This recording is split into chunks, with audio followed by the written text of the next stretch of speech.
Қарудың материалдық бөлігін білу түрлі ұрыс жағдайында әрбір жауынгер өз қаруын дұрыс пайдалана алуға мүмкіндік туғызады. Қару-жарақ пен оқ-дәрінің құрылысы, оның ұрыстық мүмкіндіктері, ату кезіндегі қарудың механизмдері мен бөліктерінің жұмыс істеу принциптері, қаруды күтіп ұстау және сақтай білу, оны ұрыста шеберлікпен қолдана білуге және тұрақты ұрыстық дайындықта ұстап тұруды қамтамасыз етеді. Қарудың материалдық бөлігіне оның құрылысы мен арналуы, ұрыстық қасиеті кіреді. Бұл қаруды дұрыс қолдану. Сондай-ақ түрлі жағдайлардағы атыс кезінде қарудың кідіріссіз жұмыс істеуін қамтамасыз ету үшін қажет.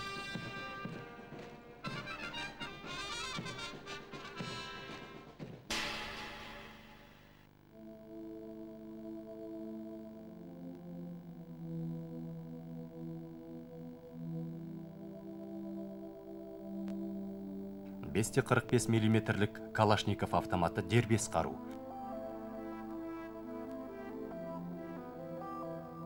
Ал 545 мм Калашников пулеметі атқыштар бөлімшесінің қаруы болып табылады.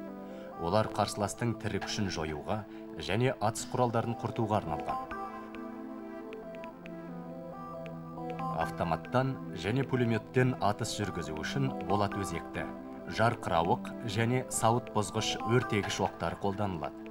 Автоматтан жекелей немесе автоматты атыс жүргізіледі. Атыс кезінде патрондардың берілуі автоматта 30 патронға, пулеметте 45 патронға дейін болатын қорапты оқ-жатардан жүргізіледі. Атудың көздеу қашықтығы 1000 метр.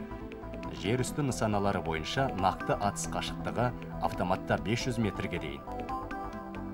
Пулеметте 600 метрге дейін. Автомат пен пулеметтен жер үстіндегі топтасқан нысаналар бойынша шоғырланған атыс 1000 метрге дейінгі қашықтықта жүргізіледі. Тура атыс қашықтығы автоматта кеуделік фигураға 440 метр, жүгірмелі фигураға 625 метр, пулеметте кеуделік фигураға 460 метр, жүгірмелі фигураға 640 метр. Атыс қарқыны минутына 600 атысқа жуық. Автоматтан кезекпен ату кезіндегі ұрыстық ату жылдамдығы минутына 100 атысқа дейін. Жекелей ату кезінде минутына 40 атысқа дейін. Пулеметтен кезекпен ату кезінде ұрыстық ату жылдамдығы минутына 150 атысқа дейін. Жекелей ату кезінде минутына 50 атысқа дейін. АК-74 автоматының сүңгі пышақсыз жарақталған оқ-жатарымен қосқандағы массасы 3 кг 600 грамм. Сүңгі пышақтың қынабымен қосалғандағы массасы 490 грамм. РПК-74 пулеметінің жарақталған оқ-жатарымен қосқандағы массасы 5 кг 46 грамм.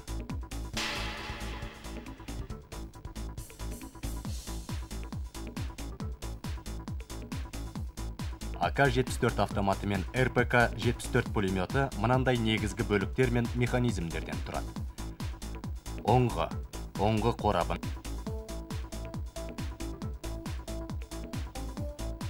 көздеу аспаптары, дүм және тапанша сабы, оңғы қорабының қақпағы, газ поршыны мен бекітпе жақтауы, бекітпе, қайтармалы механизм, оңғы жапсырмасы мен газ түтігі, соққы ағытқыш механизм, құндақ, оқ-жатар. Сонымен қатар автоматта оңғы аузындағы тежеуіш компенсаторы мен сүңгі пышақ. Ал пулеметте жалын сөндіргішпен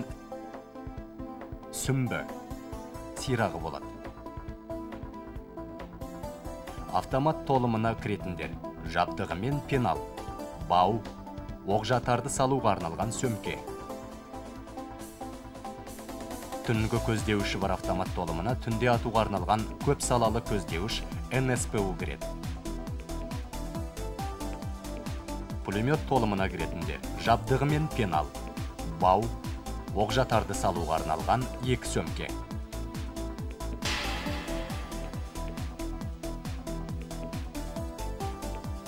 Автоматты қалыптан артық бөлшектеу зиян.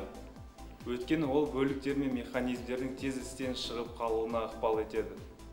бөлшектер мен механизмдерді бөлшектеу тәртібін сақтай отырып қою керек. Бірінің үстіне бірін қоюға болмайды. Сондай-ақ артық күш жұмсаудан, кенеттен соғып алудан абай болған дұрыс. Бірінші, оқжатарды бөлектеу.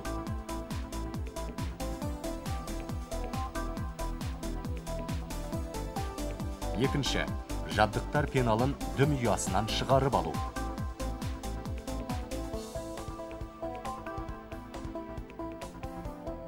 Үшінші, автоматтан оңғылық тежеуіш компенсаторын, ал пулеметтан жалын сөндіргішін бөліп алу.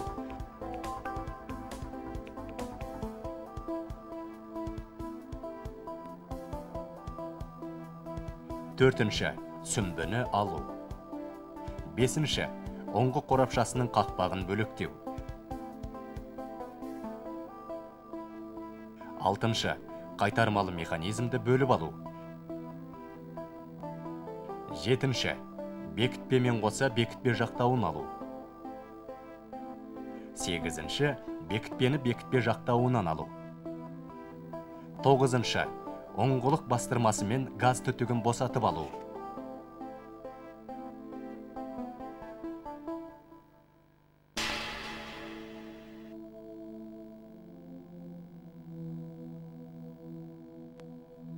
Автоматты тазалау төмендегідей тәртіппен жүргізіледі.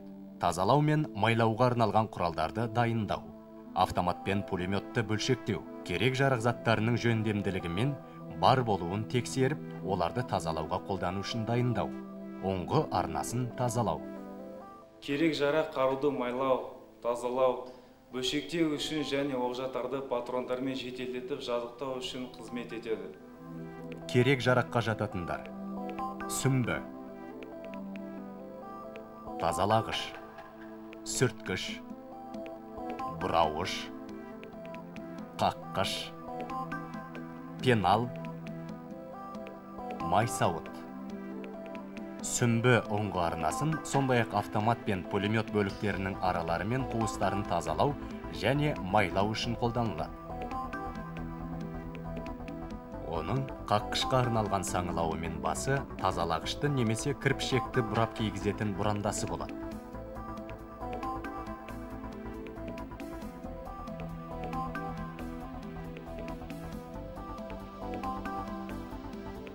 Сүрткіш оңғы арнасын РЧС ертіндісімен тазалау үшін қолданылады.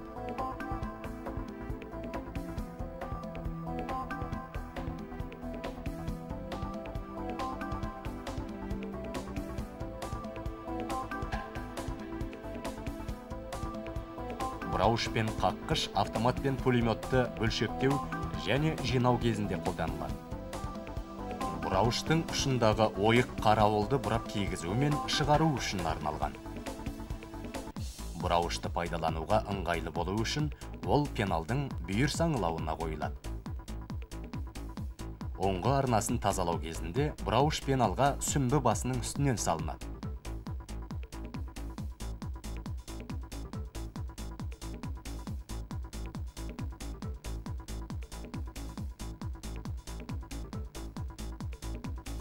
Пеналда автоматты тазалау кезінде сүмбі тығылатын өтпе тесіктері, бұрауышқа арналған сопақша тесігі және автоматты бөлшектеу мен жинау кезінде газ түтігінің жапқышын бұрауға арналған тік бұрышты саңылауы болады. Пенал тазалағышты, сүрткішті, бұрауышты, қаққышты сақтау үшін қызмет етеді. Ол қақпақпен жабылады.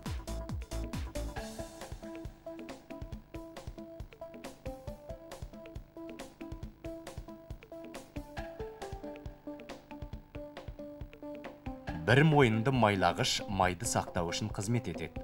Ол оқжатарға арналған сөмке қалтасында тасымалданады.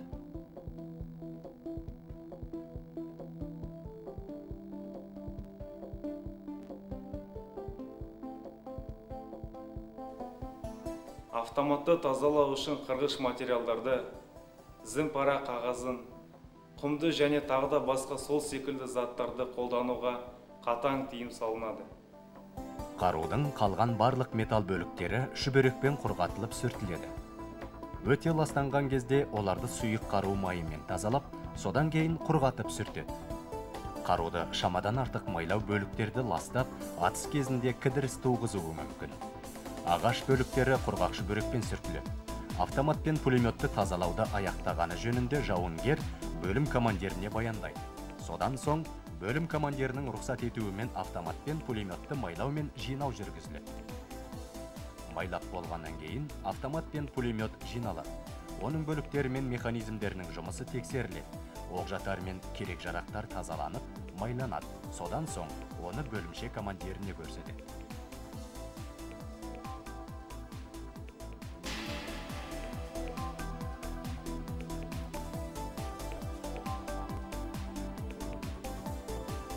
Автоматты жинастыру кезінде оның бөліктеріндегі нөмірлерін сәйкестендіру қажет. Әрбір автомат пен пулеметтің оңғы қорабындағы нөмірі, газ түтікшесіндегі, бекітпе жақтауындағы, оңғы қорабының қақпағындағы және басқа бөліктеріндегі нөмірлермен сәйкес келуі тиіс. Бірінші, газ түтікшесін оңғылық бастырмасымен қосу. Екінші, бекітпені бекітпе жақтауына қосу. Үшінші, бекітпемен қоса бекітпе жақтауын оңғы қорабына қосу. Төртінші, қайтармалы механизмді қосу.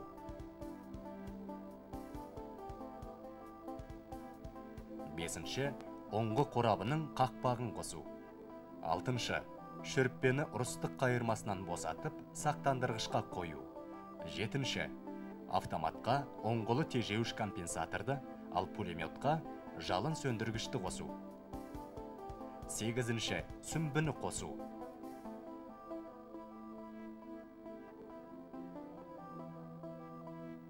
Тоғызыншы, пеналды дүм ұясына салу.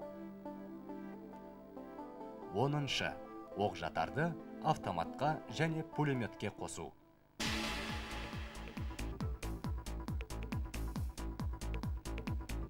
Бөлімшелердегі автоматтың, пулеметтің және патрондардың сақталуына бөлімше командирі жауапты болады.